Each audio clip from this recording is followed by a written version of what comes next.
Hello everyone, it's Takasubita2 here, and for today, so Mario Kart World. This is definitely one of the most exciting Nintendo games to come out in the future, as this will be releasing alongside the Nintendo Switch 2.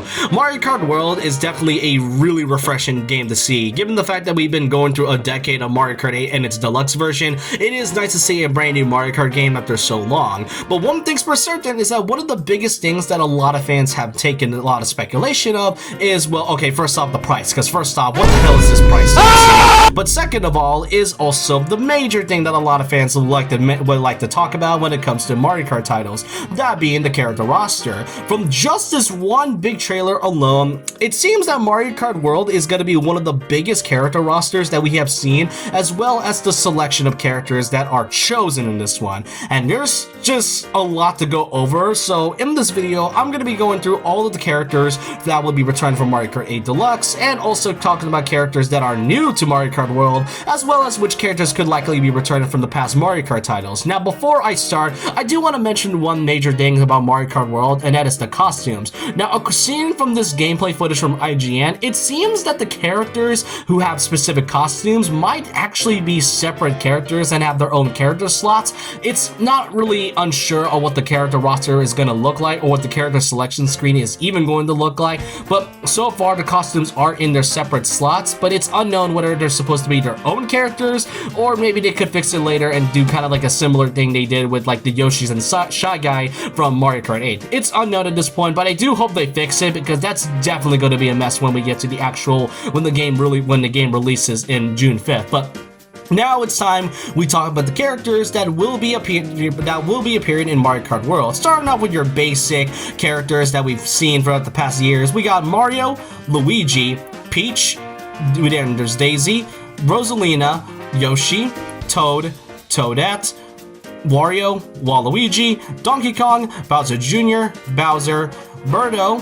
Then you got the baby characters, which includes Baby Mario, Baby Luigi, Baby Peach, Baby Daisy, and unfortunately Baby Rosalina will be returning, because why the heck not. Then we got Koopa Troopa, Dry Bones, which thankfully as a Dry Bones fans, I am so happy to see him return. Then you got Lackey 2, Shy Guy, and Wiggler. These are the characters that will all be returning from Mario Kart 8 Deluxe. Oh, and as well as King Boo as well, forgot to mention him. But these are the characters that will be returning from 8 Deluxe, and then there are the characters that will be appearing from Tour. One of those characters will be Pauline, who is actually the only character to come from 8 Deluxe, whose first appearance comes from Mario Kart Tour, given that the rest of the other characters, such as Peachette, will not be appearing in Mario Kart World. But aside from Pauline, you then get to the other characters that comes from Mario Kart Tour, but actually makes their very first appearance in a home console title, which includes Hammer Bro, which, you know, I am kind of happy to see Hammer Bro. He is one of the few characters that I predicted to see come into this new Mario Kart game, so that's definitely great. We got Sergeant Chuck, which absolutely makes sense. He's already a playable character in Mario Golf Super Rush, so I don't see a reason to why they didn't want to add him as a playable character in a home console Mario Kart game.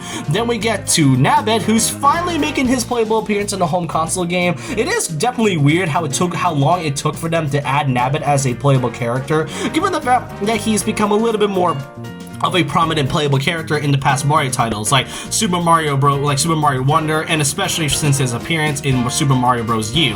Then we get to Monty Mole, who is our final character that come from Mario Kart Tour. All these characters are great, so in total, there is a total of 30 characters that will be returning from past Mario Kart titles, even the ones that I include from Tour. But then there are the newer characters. There are a total of 20 new playable characters, definitely the most new characters that the Mario Kart series has ever gotten. And the thing about these new characters is that, let's just say, they are way more interesting to talk about, as they are, if not the highlight of the character rosters, because there are choices that make sense, and then choices that are so bizarre and wacky, but it's so wacky and bizarre in a good way, to the point where their additions make me laugh and find it extremely hilarious. Starting off with the Goomba, which, okay, you know, makes sense. The Goomba has been like one of the most prominent first enemies you encounter in the very first Mario Bros. Game, so seeing Goomba as a playable character just makes sense. Plus, he has been playable in Mario Party, in the Party titles, so it makes sense for the Goomba to be playable. Then we get to Spike, who's also kind of makes sense. He is another prominent enemy in the Mario series and has been making a couple playable appearances in past Mario spin-off titles. And then there's also characters like Piranha Plant, which, you know what? That is actually one of the characters that I did not predict from my character prediction video, because let's be really clear, I didn't really thought of him because he was like already playable in Smash Bros. As a fighter, but I think the more I say it out loud, I feel like the more it makes so much sense for Piranha Plant to be a playable character, given the fact that he's already a one in Smash Bros. So I don't see the reason why he can't be playable in Mario Kart. Plus his fire variation was playable in Mario Tennis Aces, so Piranha Plant being playable doesn't really sound too bad to me. But then we get to the Cheep Cheep. Now this is where the choices get a little bit weirder, just sort of weird, but Cheep Cheep is kind of another character that I kind of see working as a playable character. He is one of the few enemies from the original Mario Bros. Super Mario Bros. Title, so that just makes sense. Now don't question why or how he's able to breathe outside of the water. I mean, it's a Mario title, anything is happening. I mean, we've seen weirder stuff from the Mario franchise, this ain't new.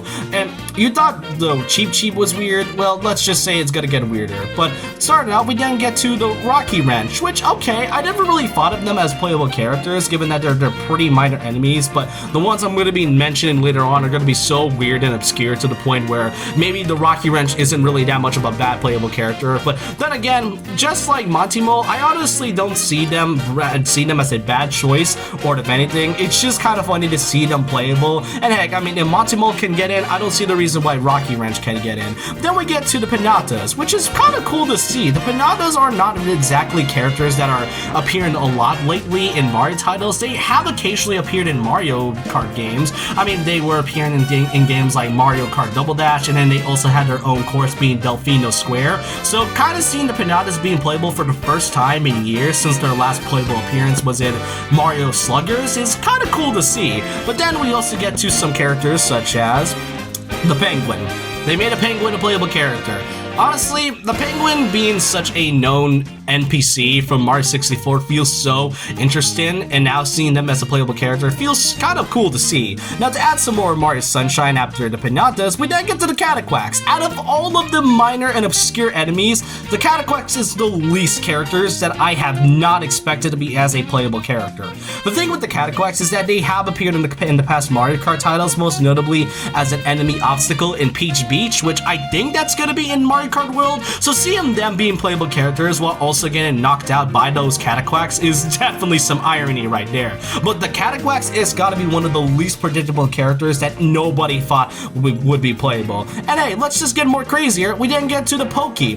That's right, I thought the Cheep Cheep was such a strange choice to be playable, but now seeing Pokey now changed my mind so much to the point where you're like, how is this even possible? How is it even possible? They just add in anybody that has a 3D model, and that's not a bad thing. I'm gonna truly be honest. Like I said, these are character choices that are so bizarre.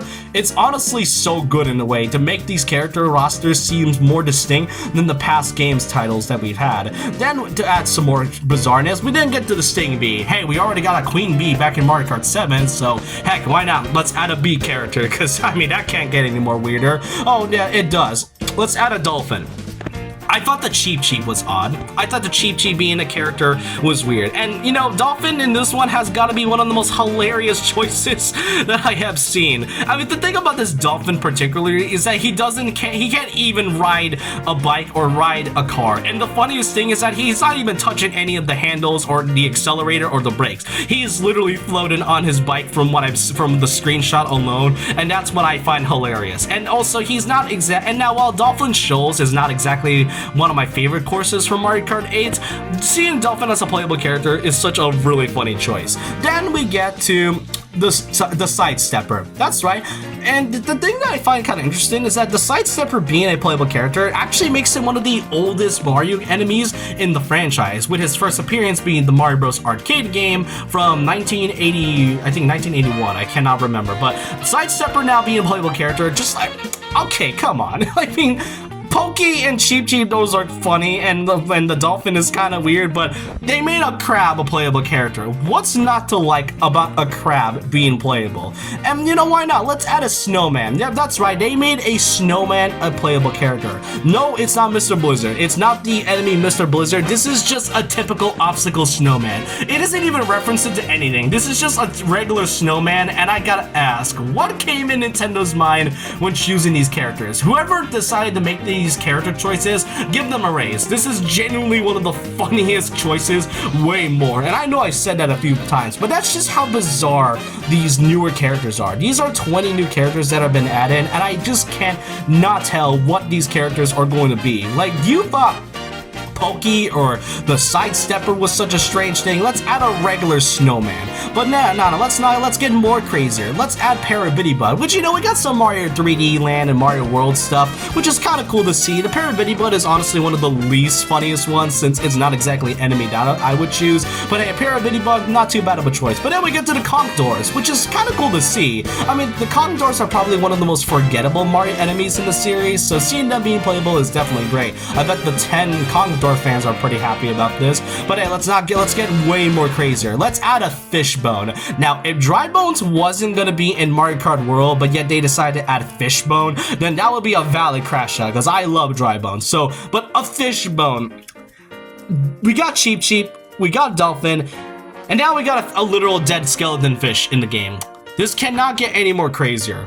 No, it actually does. We get to a Peepa, which, okay, we already got a King Boo. We got King Boo in the game, so I guess that makes sense. But Peepa is also one of those forgettable Mario enemies that I don't see a lot of people really care about a lot, so, I mean, that's fine. Oh, hey, let's also have a Bat being the Swoop. We got a Swoop being playable, which, okay, that is nice. Then we get to the Coin Coffers, which, honestly, this is one of the few choices that I like. Coin Coffers in this one is such a unique enemy, and especially with a unique gimmick they each have. So seeing them being playable is pretty cool. Even though their gimmick in Mario Odyssey kind of sucked, to be honest. But then we get to the last character, the last new character of Mario Kart World, which a lot of people can agree and be hyped for, the cow. They decided to add the cow from Moo Moo Meadows. What's not to like about this? This is definitely one of the best, the greatest choices that I have seen in a Nintendo game. You bet whenever this game is coming out and the online comes out, you're gonna see at least 20 different cow mains in this one. This is so great. I love this. I love it a lot. But those are all the characters that are featured in Mario Kart World. That is a total of 50 playable characters. But now we get to actually talk about the characters that did not return from past Mario Kart titles. And let's kind of go over the roster just a bit one by one, starting off with Diddy Kong. Definitely one of the weirdest things to talk about, because Diddy Kong has always been an on and off character. Sometimes they make him playable, sometimes they don't. And the weirdest thing about it is that with Donkey Kong Bonanza coming out in a couple months after the release of Mario Kart World, it is going to be weird to see what Diddy Kong is going to be in this one, since Donkey Kong, out of everyone else, is the only Donkey Kong focused character to be playable in Mario Kart World. I mean, maybe the second one would be Pauline, since she's technically a Donkey Kong character, but DK, if anything, is the only DK character in Mario Kart World once again. So Diddy Kong, I could kind of see come back, and maybe Funky Kong, because Funky Kong is one of the most popular Mario Kart characters in Mario Kart Wii, and to see him return in 8 Deluxe was so amazing to see, but I don't really get to see him more return at all. I mean, I could see Diddy Kong returning, but Funky Kong is definitely a bit conflicting, so I could see him semi-returning. Now, for Donkey Kong Jr., I highly doubt he's ever going to return, because he did return in Mario Kart series, but only in Mario Kart Tour as a 2D character and not exactly a full 3D model, so I don't really see him coming back.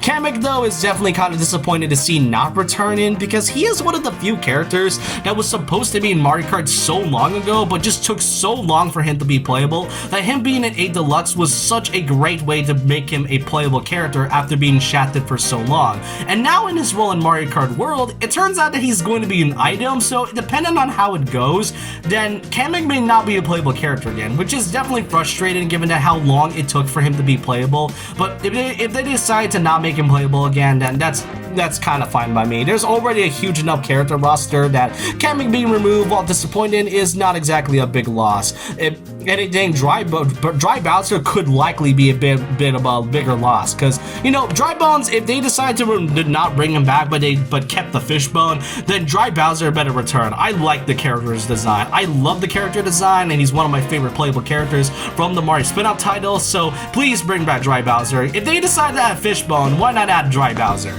Then we get to PD Piranha. You know, with all the Sunshine representation from the Cataquacks and the Pinatas, I'm kind of surprised PD Piranha is not in the roster, especially since he's also one of the few returning characters to finally come into Mario Kart 8 Deluxe after his years-long absence from Mario Kart Double Dash. So, I mean, heck, bring him back just because I wanted to see him alongside King Boo again.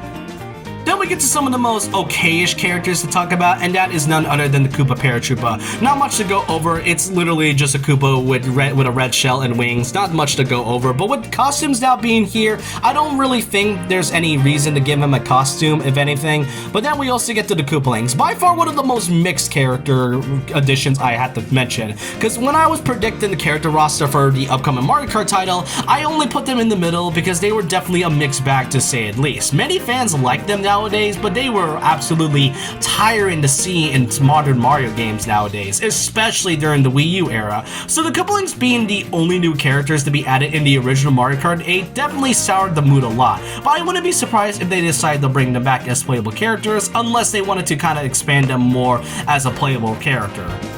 Then we get to Peachette. This is another tricky character to talk about because this isn't really a Peach clone, this is actually a Toadette clone, since this is supposed to be a form of Toadette. She is one of the last characters to be added as a DLC character from 8 Deluxe's Booster Course Pass, but a lot of fans, including myself, weren't exactly a fan of her final inclusion, but it all depends on how they decide to bring her back. But now we get to the actual clone characters, which includes Metal Mario, Pink Gold Peach, Tanuki Mario, and also Cat Peach. Now, Metal Mario is another tricky character because there's not really any costumes that involves the power-ups, but if they decide to add at least one clone character back from the Mario Kart 8 roster, then Metal Mario is definitely one of them. Pink Gold Peach, I really don't want to see return, but if they decided to bring back Baby Rosalina, I wouldn't be surprised if they decide to bring back Pink Gold Peach. I'm honestly used to her at this point, but I really don't want her to come back. But Baby Rosalina is in there, so I don't see any reason for Pink Gold Peach to not be playable again. For Tanuki Mario and Cat Peach, I don't really want to see them to return, but then we get to the guest characters. I'm more specifically talking about 8 Deluxe's guest characters because they're the most popular ones out of everyone else. I don't really see them returning because this roster is already large enough as it is, and since they're mostly focusing on a lot of Mario characters, I don't really see them to return at all. But then we get the characters for Mario Kart Tour. Notably, we got Poochie, Dixie Kong, and King Babam. Dixie Kong is also one of those Kong characters that doesn't make much prominent appearances, and depending on how it goes, then I could kind of see her returning from Mario Kart Tour into a first ever playable character in a home console Mario Kart game. I would really like to see Poochie as a playable character, and King Babam is such a cool character. He's like one of the most iconic first bosses from 3D Mario, and he's already been playable in a couple of titles from Mario Kart Tour and also Mario Golf Super Rush. So I would not mind seeing him return at all. But those are all the characters that I talked about, from the characters returning from the past Mario Kart titles to the new characters in Mario Kart World and the characters that would likely either come back or not return. Now, as of right now, we only got about a couple weeks since until the Mario Kart World Nintendo Direct on April 17th. So this roster thing could likely be outdated at this point, depending on who they show. But let me know your thoughts and opinions down below on what you think about Mario Kart World's roster. Are you excited for this game even more despite the price in? And which characters would you like to see come into Mario Kart World, whether new or returning? Let me know your thoughts and opinions down below about this. And so with that, leave a like, comment, subscribe, hit the notification bell for more videos, follow my Twitter, and I'll see you guys next time. And remember this, once a legend, always a legend.